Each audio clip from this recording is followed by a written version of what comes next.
안녕하십니까?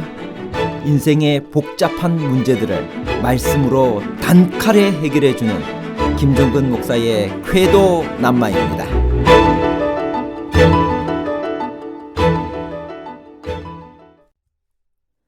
우주에서 두 개의 천체계만 멈출 수 있나요? 자전과 공전으로 정확한 궤도를 따라 움직이는 천체계의 운행이 멈추면 모든 것이 뒤죽박죽되고 말았을 것입니다. 여호수아 10장의 기사를 어떻게 합리적으로 이해해야 하나요? 가나안 전쟁은 자연의 법칙 안에서만 이루어졌나요? 아니면 초자연적인 일들이 벌어졌나요? 자연 법칙과 초자연적인 사건에 관한 복잡한 문제를 하나님 말씀의 가르침으로 명쾌하게 해결해 드리겠습니다. 예루살렘이란 지명이 성경에서 처음으로 나옵니다. 예루살렘이란 어떤 곳인가요? 여호수아 10장 1절입니다. 여호수아가 아이를 취하여 진멸하되 여리고와 그 왕에게 행한 것 같이 아이와 그 왕에게 행한 것과 또 기브온 거민이 이스라엘과 화친하여 그 중에 있다함을 예루살렘 왕 아도니세덱이 듣고. 성경에서 이 이름이 처음 등장합니다. 이 이름의 기원에 대해서는 의견이 분분합니다. 이 단어의 뒷부분이 평강을 의미한다는 데에는 전반적으로 의견이 일치합니다. 앞부분은 기업 혹은 거주지 혹은 도시를 뜻하는 단어에서 온 것으로 보이며 어느 것을 취해도 기본적인 개념은 비슷합니다. 즉 평화의 도시가 되는 것입니다. 여호수아 시대의 예루살렘과 오늘날의 예루살렘이 동일한 곳이라는 점에 대해서는 의문의 여지가 없습니다. 일찍이 BC 19세기와 18세기 고대 애굽의 문서들에도 이 도성이 언급되어 있습니다. 그 당시에 예루살렘이 존재했다는 사실은 고고학에서 입증되었습니다. 여호수아에게 항복한 기브온은 가나안 성 중에서 어떤 위치를 차지하고 있었나요?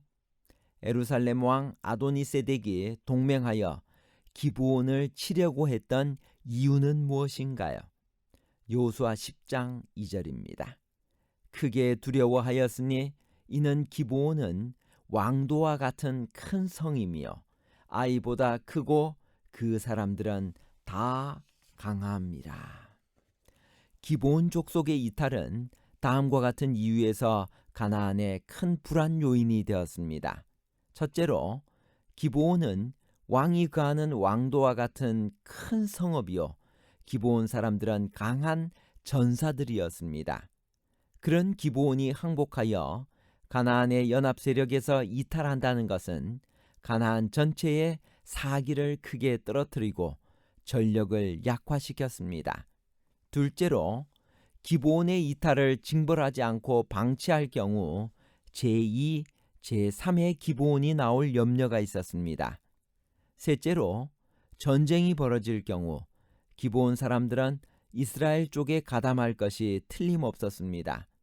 여러 가지로 그들에게는 화근이 될 기브온을 먼저 치는 것이 필수적인 것이었습니다. 동맹국 중에 하나인 헤브론은 우리에게 익숙한 이름입니다. 헤브론은 어떤 곳인가요? 여호수아 10장 1절. 여호수아가 아이를 취하여 진멸하되 여리고와 그 왕에게 행한 것 같이 아이와 그 왕에게 행한 것과 또 기브온 거민이 이스라엘과 화친하여 그 중에 있다함을 예루살렘 왕 아도니세덱이 듣고. 헤브론은 팔레스타인에서 가장 오래된 거주 지역 가운데 하나로 예루살렘에서 남서쪽으로 약 40km 떨어진 곳에 위치하고 있었습니다. 헤브론은 애굽의 소안 곧 옛 힉소스족의 중심지인 아바리스보다 7년 앞서 건립되었습니다. 기브온은 이 공경을 벗어나기 위해 어떤 일을 했나요? 여호수아 10장 5절 6절.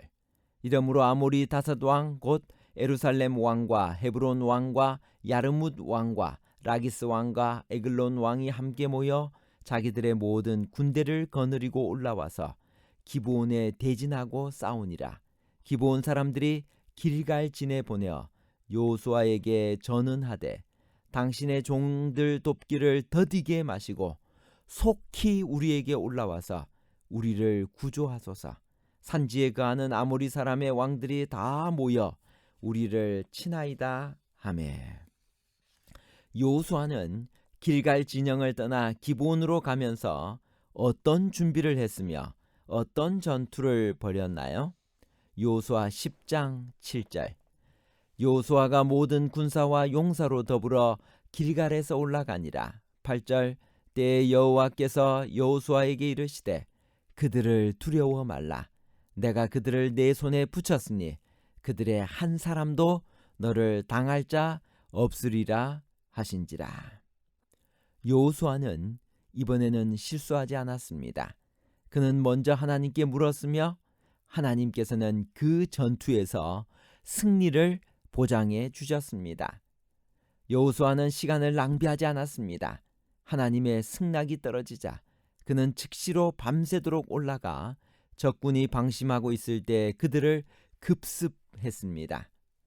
하나님께서 큰 우박덩이를 내리셔 적군을 치셨습니다. 하나님께서 태양을 멈추게 하여 이스라엘을 도우셨습니다. 하나님은 이전에도 우박을 멸망시키는 도구로 사용한 적이 있으십니다.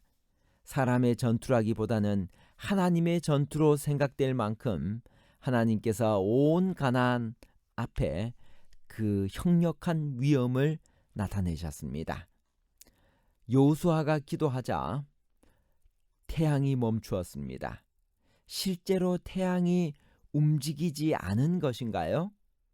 여호수아 10장 12절. 여호와께서 아모리 사람을 이스라엘 자손에게 붙이시던 날에 여호수아가 여호와께 고하되 이스라엘 목전에서 가로되 태양아 너는 기브온 위에 머무르라. 달아 너도 아얄론 골짜기에 그리할지니라 하매 태양이 머물고 달이 그치기를 백성이 그 대적에게 원수를 갚도록 하였느니라. 어떻게 이해하든 문제의 핵심은 전쟁에서의 승리를 위한 하나님의 주도적인 개입이 있었다는 것입니다. 본문은 그것을 일종의 점층법으로 소개합니다. 10절은 무기를 사용하는 일반적인 전투에서의 하나님의 개입입니다.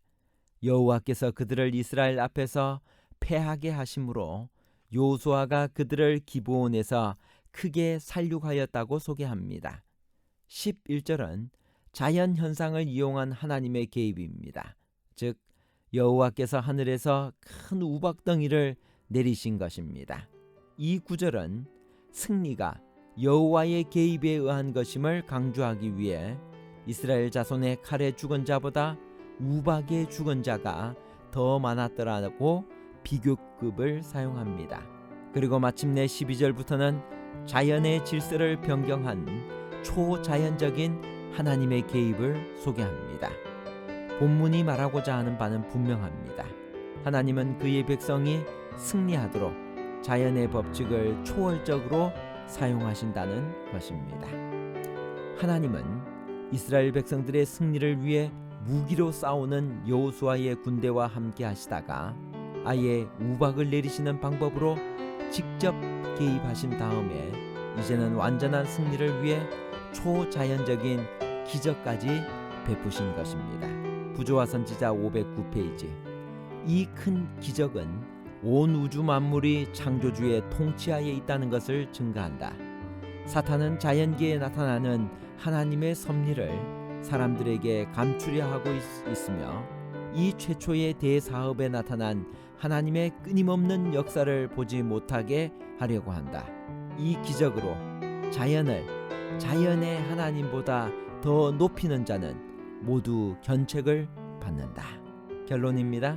첫 번째, 여호수아에게 항복한 기브온은 가나안 5 왕의 동맹으로 공격을 받았는데 그 이유는 기브온 사람들은 강한 전사들이었고 기브온의 이탈을 징벌하지 않고 방치할 경우 제2, 제3의 기브온이 나올 염려가 있었고, 전쟁이 벌어질 경우 기브온 사람들은 이스라엘 쪽에 가담할 것이 틀림없었기 때문입니다.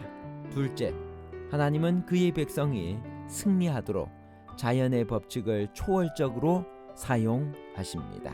셋째, 여호수아는 하나님께 묻지 않아 실패한 쓰라린 경험이 있었지만 후에는 태양을 머물게 해달라는 담대한 기도도 할 수 있었습니다. 감사합니다.